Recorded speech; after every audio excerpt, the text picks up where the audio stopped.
Hamburg, March 15, 1968. The city believed the war was over. British troops were now NATO partners, not occupiers.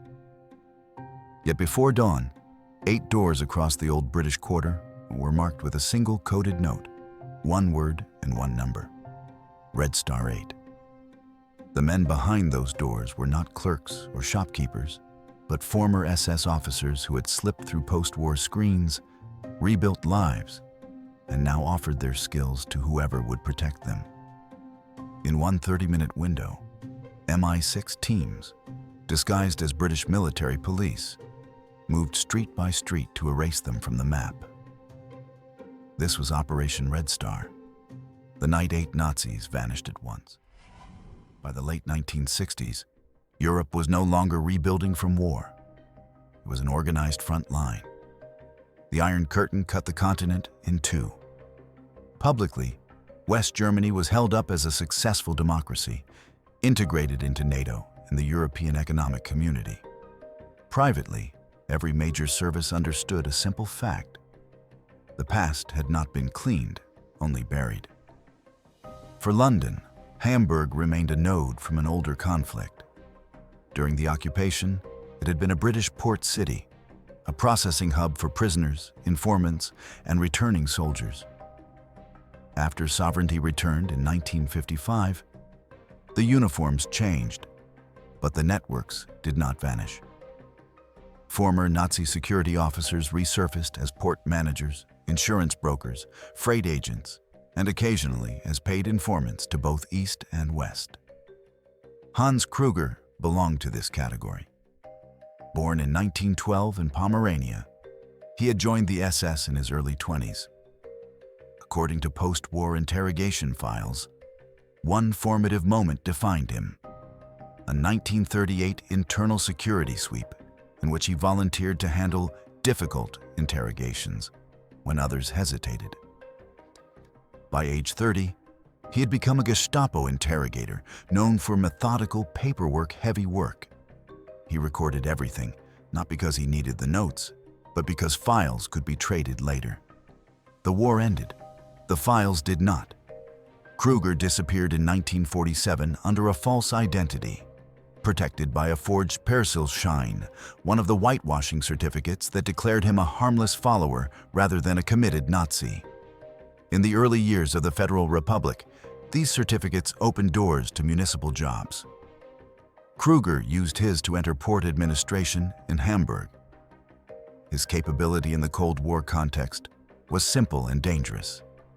He understood clandestine networks inside Germany, safe houses, document chains, and the psychology of interrogation. Associates later described him, in a debrief cited by MI6 analysts, as careful, punctual, never emotional. He avoided public politics, attended no marches, and kept his opinions off record. That restraint made him valuable. A man with his skills who said very little could work for almost anyone. This profile made him strategically significant.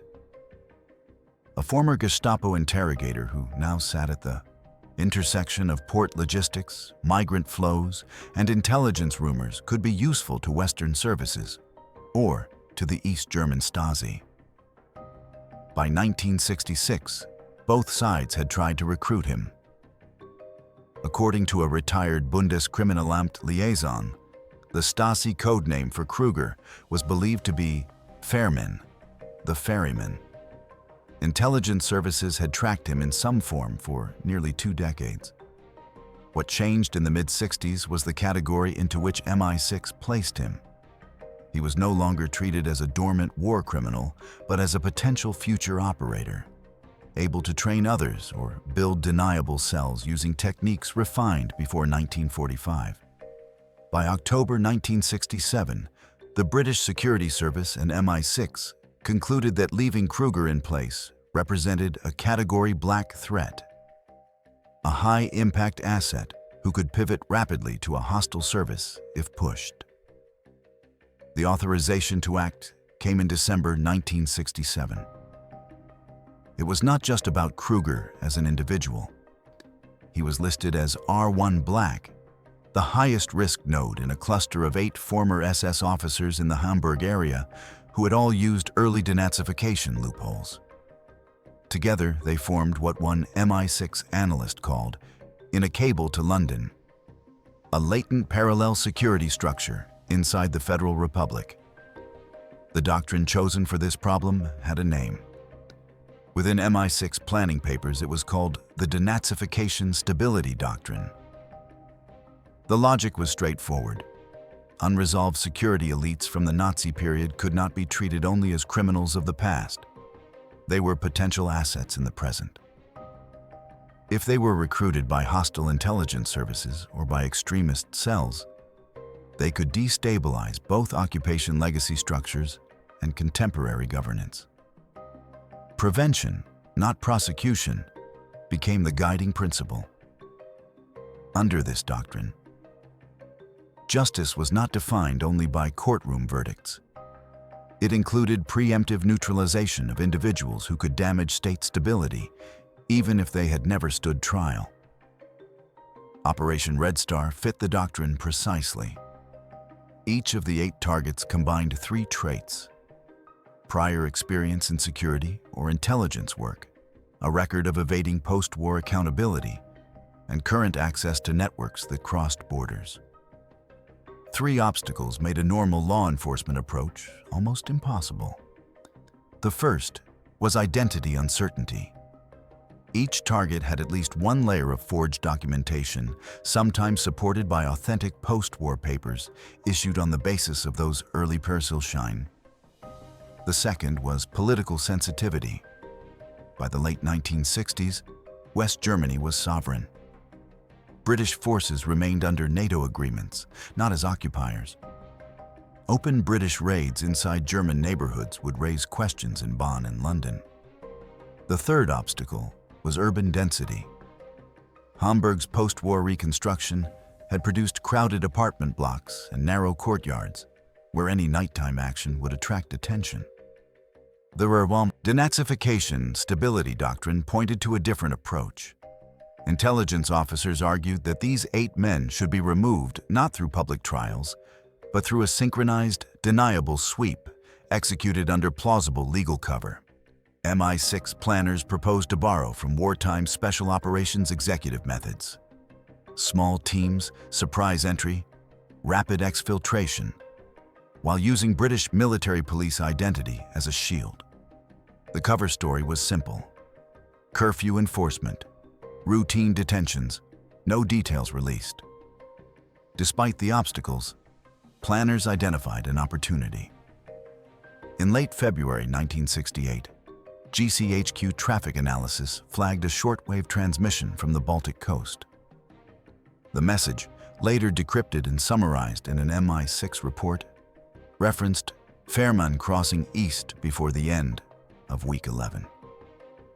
Correlated with a separate letter intercepted by the Bundesnachrichtendienst, analysts concluded that Krueger intended to move into the Soviet zone through a controlled Stasi corridor within 48 hours of middle March.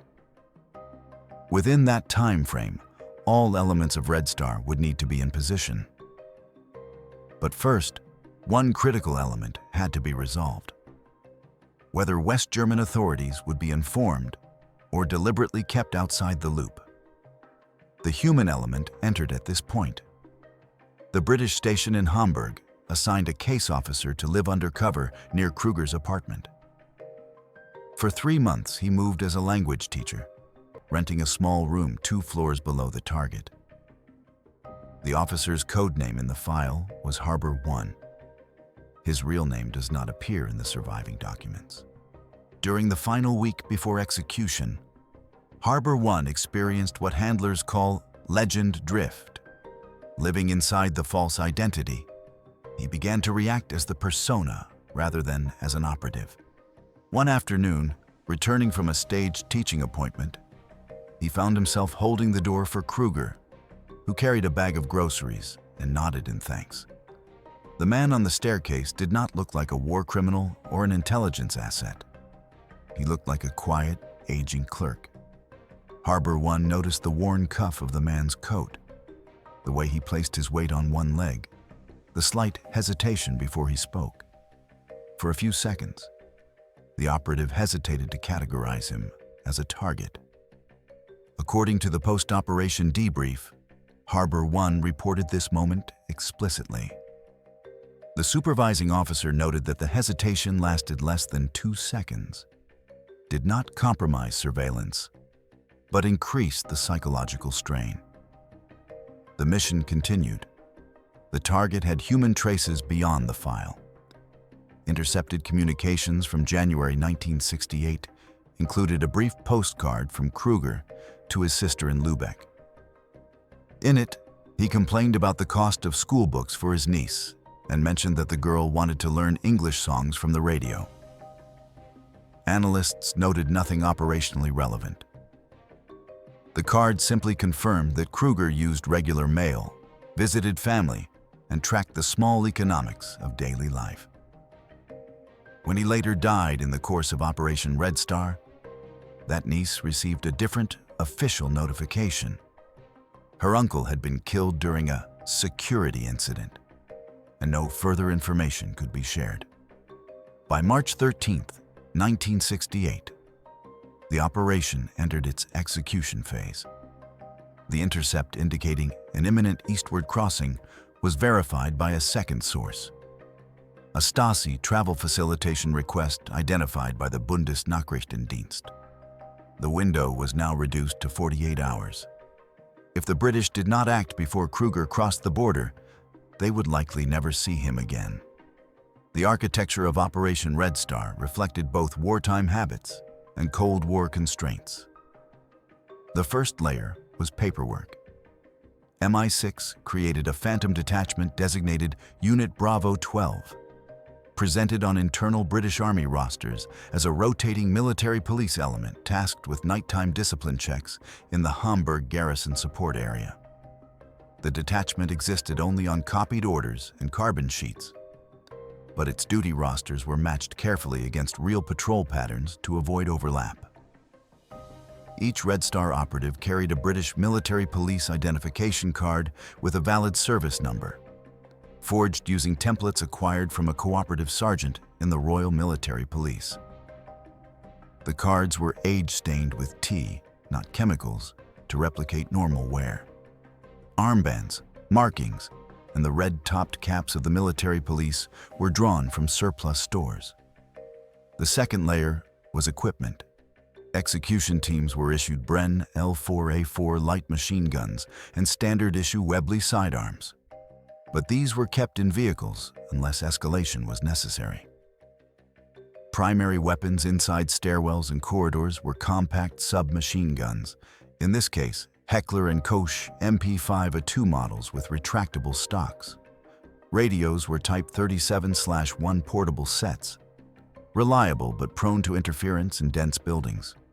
Each team carried a bundle of heavy cable ties, a simple restraint that left fewer marks than steel cuffs. Communication back to the command node relied on a field telephone switchboard set up in a bomb-damaged warehouse near the harbor. The map on the main table was a 1 to 5,000 scale grid of the British garrison's former sector, updated by hand to reflect post-war streets. Every target building was assigned a grid reference and a code name, R1 through R8.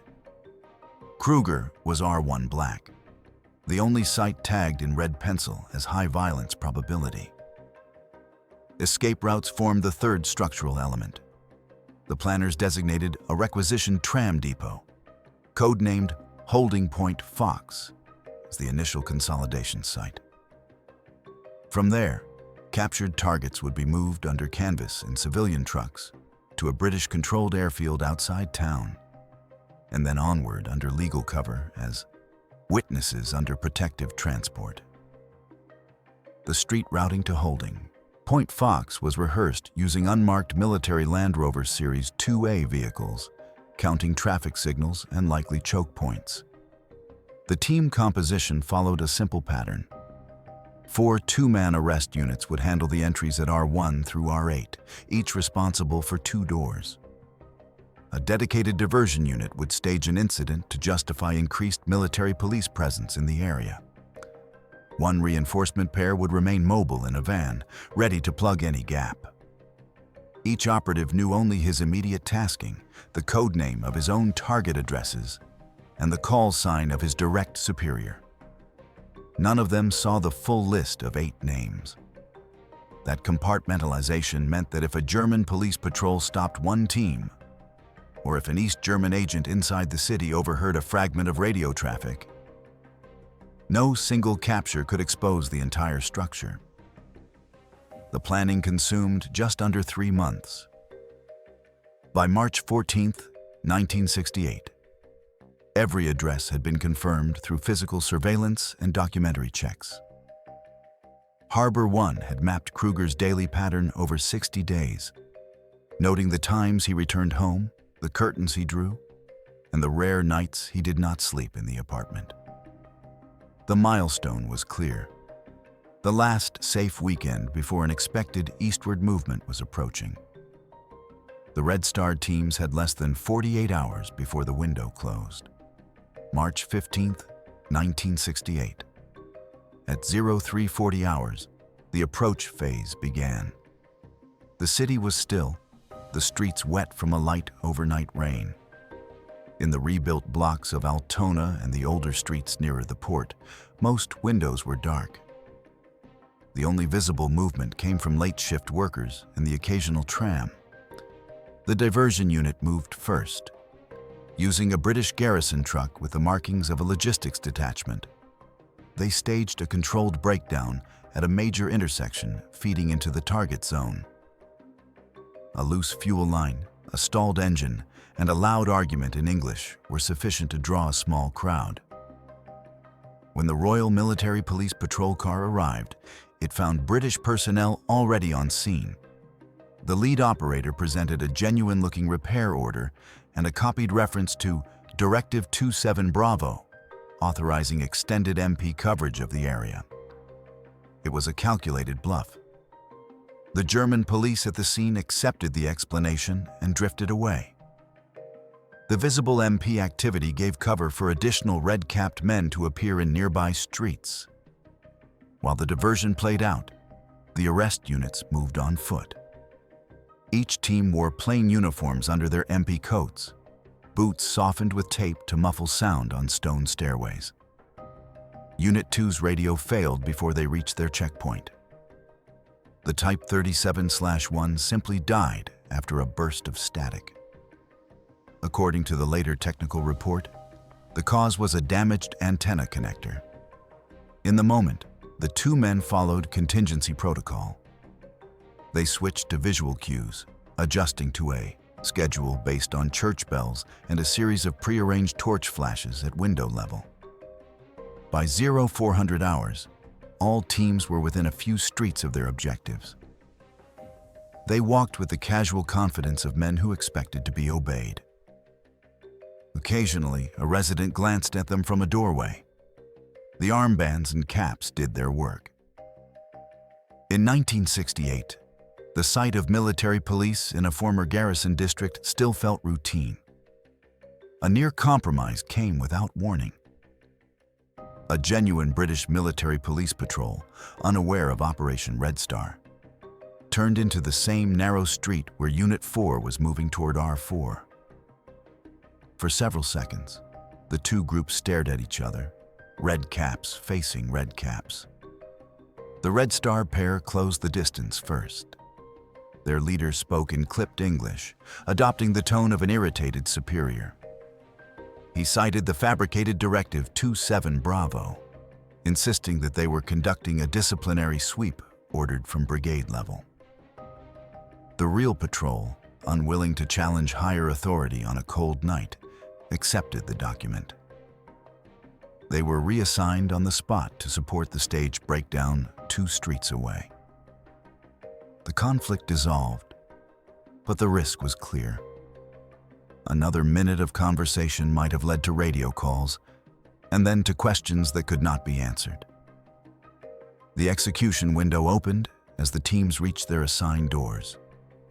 Each operator carried a small piece of chalk, Following an old Special Operations executive habit, they marked a discrete half arrow beside each entry point, indicating where the breaching force should apply and in which direction the first man should move inside. These marks were for Redstar eyes only, faint enough to be ignored later as random scuffs. At 0409 hours and 30 seconds, the command node in the warehouse confirmed readiness. The field telephone line clicked as each team reported its distance in terse phrases. All were within 20 meters of target. The senior controller, listening on a headset, paused for 3 seconds, checked the master timeline one last time, and spoke a single phrase. "Stand by. Redstar-eight authorized." The city remained silent. There were no sirens, no visible alarms.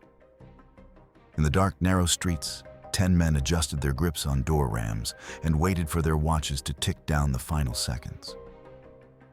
This was the moment of internal strain.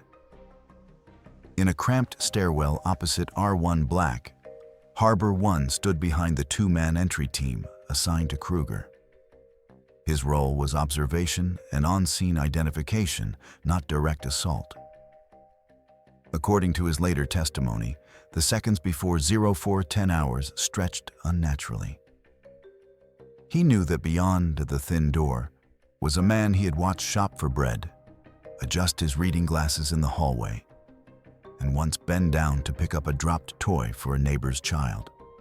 Harbor 1 reported a physical sensation of stepping out of his own life and into the operation, as if the walls and the worn handrail belonged to the legend he had lived, not to the mission he served. Handlers define this as legend drift, the blurring between cover identity and operational self. He tightened his grip on the identification photographs in his pocket, used that physical cue to snap back into analytic mode, and fixed his eyes on the door. The delay lasted less than a heartbeat. The ram moved on schedule. 0410 hours, T0. 8 doors broke under almost simultaneous impacts. Wood splintered, old hinges cracked. Boots crossed thresholds into bedrooms, kitchens, and narrow entry halls that still bore scars from the bombing of the 1940s. At R3, the target was still in bed. The team's entry was clean. The first man went low. The second went high, with weapon ready. The former SS officer reached instinctively toward a bedside drawer, where he had hidden false identity papers beneath a false bottom panel exactly 11 centimeters deep. He never made contact. A knee on his chest and a forearm across his throat pinned him while the second operator ripped the drawer out, exposing the hollow space and the cache of documents. Total time to secure the room: less than 40 seconds. At R7, a neighbor reacted faster than expected. The woman in the next flat opened her door at the first sound of impact, alarmed by the noise. She saw 2 red-capped men forcing their way into the adjoining apartment. The nearest operator shifted instantly to protocol soft contain, a pre-planned method for containing civilians without escalation. He presented military police credentials, spoke in simple German, and stated that a routine curfew check was underway regarding British personnel suspected of illegal trading. He instructed her to remain inside for her own safety. The combination of uniform, firm tone, and a familiar post-war excuse, black market enforcement, was enough. She closed the door. No alarm was raised. At R4, the arrest almost failed. The target, a former SS logistics officer, had arranged a secondary exit through a rear window. He had rehearsed the movement in his mind for years, convinced that one day men would come for him. When the front door broke, he did not freeze. He sprinted down the corridor and leapt from the second-floor window into the courtyard. Unit 4 had anticipated this possibility. One of their men had been positioned directly beneath the sill in the blind zone. The 2 bodies collided. The target landed badly, fracturing a wrist. He was restrained on the ground, while the second operator cleared the apartment. The movement had taken less than 10 seconds, but if unanticipated, it would have bought the fugitive enough time to melt into the maze of back alleys. At R6, the operation struck an empty bed. The target, a lower priority former SS signals officer, was not home. The team swept the small flat in under a minute, finding signs of recent presence. A warm coffee cup, a jacket on a chair, but no occupant. According to the after-action log, the decision was made not to extend the search beyond the building. The master timeline did not allow it. Redstar's architects had accepted from the start that one or more doors might open on absence. The objective remained the network, not perfection. R1 Black was different. Inside Krueger's kitchen, the resistance was immediate and violent. As the door frame gave way, he was already moving. He had kept a knife near the sink for years. Outwardly, a simple tool. Inwardly, a contingency. He struck first, cutting one operator along the forearm. The wound was deep, but not disabling. The second man tried to force him into the corner. Krueger maneuvered toward the back corridor, the same route he had once used as a fire escape. The team deployed a number 69 grenade, adapted for stun effect, a device that used a controlled blast and light to disorient rather than to fragment. The grenade detonated in the corridor. Sound and pressure filled the narrow space. Krueger staggered but did not stop fighting. According to Harbor 1's later description, the older man's movements were efficient, without panic, resembling training drills rather than a desperate struggle. He tried to exploit the brief confusion to reach the apartment door and the staircase beyond.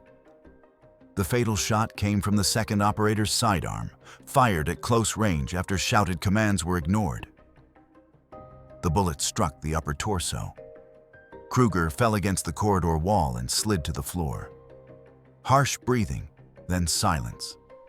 The room filled with dust and the sharp smell of explosive residue.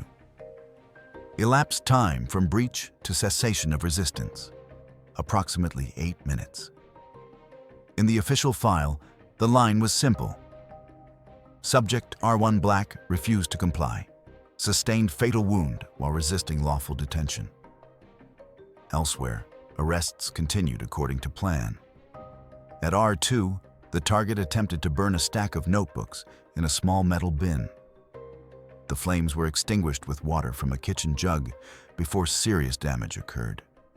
At R5, the subject surrendered without resistance, repeating that he had paid his debt already and that the new Federal Republic did not allow such actions. By 0430 hours, 7 living prisoners had been removed from their apartments, hands bound with cable ties, heads covered with cloth hoods. They were guided down stairwells past doors that remained closed. In each case, an operator left a brief notice on the kitchen table or near the main room, stating in German that the occupant had been taken into custody by British authorities for questioning. No details were given. The prisoners were moved to Holding Point Fox in unmarked trucks, each accompanied by 2 armed escorts. The wounded operator from R1 Black received a field dressing and remained on duty. At the tram depot, a small team from MI6's documentation unit began immediate processing. Identity papers were confiscated and laid out on trestle tables. A technician unrolled Index Roll 12 Charlie, a miniature film strip smuggled from wartime archives. Under a small projector, SS personnel lists flickered on a whitewashed wall.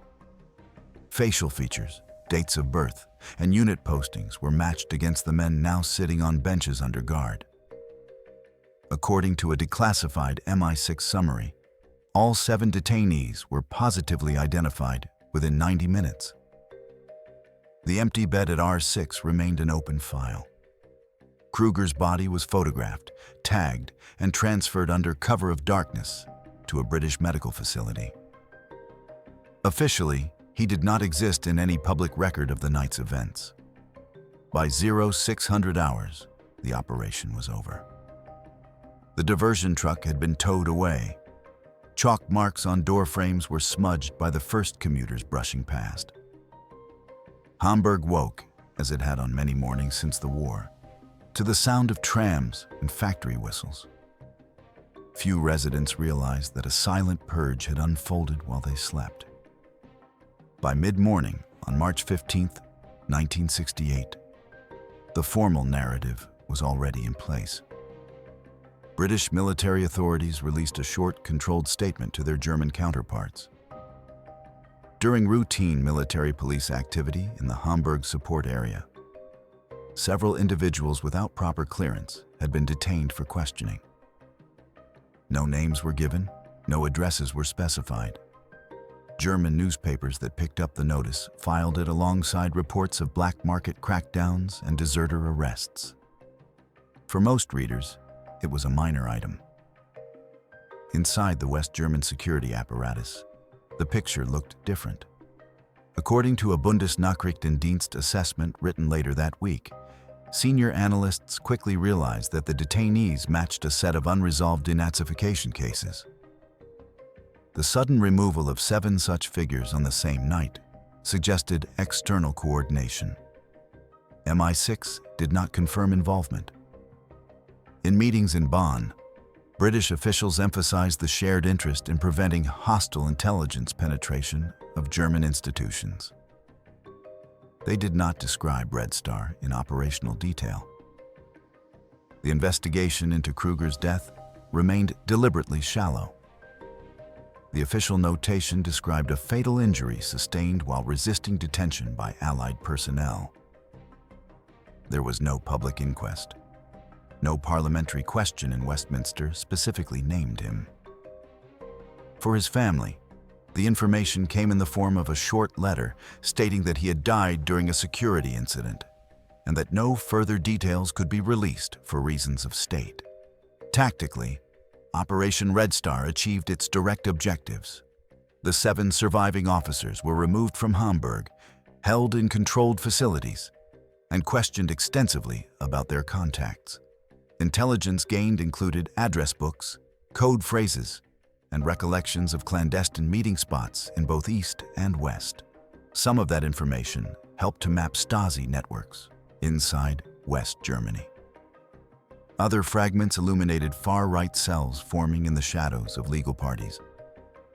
Strategically, the effect was more complex. In London, Redstar was cited in an internal paper as an example of deniable justice, a method for closing unresolved wartime cases that could not survive normal legal scrutiny, but still posed contemporary threats. It demonstrated that MI6 could act quickly, in coordination with Allied militaries, without generating public scandal. It also signaled to hostile services that certain categories of asset were not safe, even decades after 1945. The costs were real, even if they did not appear on any public balance sheet. Diplomatically, some West German officials resented the unilateral nature of the action. Their state was sovereign. Their police forces were capable. The fact that British operatives felt able to move through Hamburg streets in disguise and remove German citizens without consultation undercut that narrative. In private, relations between specific liaison officers cooled for a time. Operationally, Redstar exposed certain tradecraft patterns. The use of military police cover, the staging of a breakdown as a diversion, the preference for pre-dawn entries in dense urban zones. These elements were noted by observers on both sides of the Iron Curtain. Over the following years, according to another declassified assessment, Soviet-aligned services increased monitoring of Allied military police movements near sensitive locations, assuming that similar tactics might be reused. The human cost is harder to quantify, but no less present. For Harbor 1 and others who had lived in close proximity to their targets, the operation blurred lines between observation and action. They had watched these men buy bread, greet neighbors, and age. In the end, the mission required them to categorize those lives as operational problems to be solved. Some accepted that calculus without visible strain. Others, as post-operation debriefs suggest, carried quiet doubts about whether clandestine raids were the proper final chapter to the Second World War. The calculation made by decision-makers was clear. In their view, the benefits of removing 8 potential assets from the field outweighed the diplomatic friction and psychological burden borne by a small number of operatives. Whether that assessment was correct would only become apparent over the following decades. As neo-Nazi networks, left-wing terrorism, and East-West espionage continued to shape German and European security. This leaves the moral question at the core of Operation Redstar. Were these raids the last act of a war, targeting men who had evaded justice for too long? Or were they the first act of a different struggle, in which democracies used secret power to shape the internal landscape of allied states without public consent? One perspective argues that the men behind those 8 doors had already benefited from leniency, and that preventing them from serving hostile regimes justified covert action. Another perspective holds that once a legal system is bypassed, even for apparently righteous ends, the boundary between justice and power begins to erode. The answer says as much about contemporary values as it does about 1968. Should a democracy ever use secret raids and disguised units to deliver justice when courts cannot? Yes or no? And why?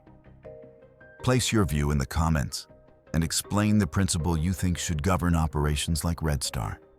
If this story made you reconsider how far states should go to protect their future, share it with someone else who follows the shadows of history.